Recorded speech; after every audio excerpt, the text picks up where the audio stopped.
Hello hello hello, দেখতে দেখতে আমরা প্রায় বিশ্বকাপের একদম শেষ প্রান্তে চলে এসেছি।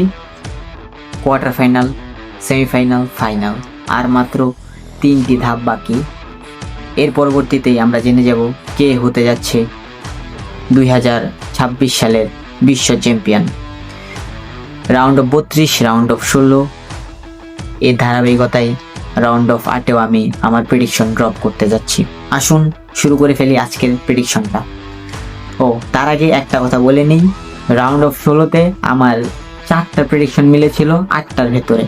আজ আমি দেখতে চাই এই রাউন্ড অফ 8-এ কয়টা প্রেডিকশন আমার মিলে। আসুন যাওয়া যাক। প্রথম ম্যাচ ফ্রান্স বনাম মোরক্কো। আমি এই জায়গায় ফ্রান্সকে এগিয়ে রাখবো। যদিও মোরক্কো স্ট্রং কন্টেন্ডার, কিন্তু দিন শেষে আমার কেন জানি মনে হচ্ছে ফ্রান্সই ম্যাচটাকে তুলে নিয়ে চলে যাবে। এরপর স্পেন বনাম বেলজিয়াম, এই ম্যাচটাতে আমি স্পেনকে এগিয়ে রাখবো।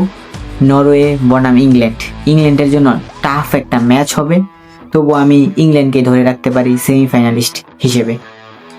এরপর আর্জেন্টিনা বনাম সুইজারল্যান্ড, আর্জেন্টিনায় যাবে পরবর্তী রাউন্ডে এবং সেমিফাইনাল খেলবে ইংল্যান্ডের সঙ্গে।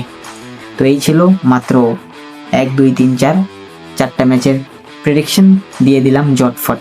কমেন্ট বক্সে আপনারাও জানাতে পারেন আপনাদের মতামত। সবাইকে ধন্যবাদ।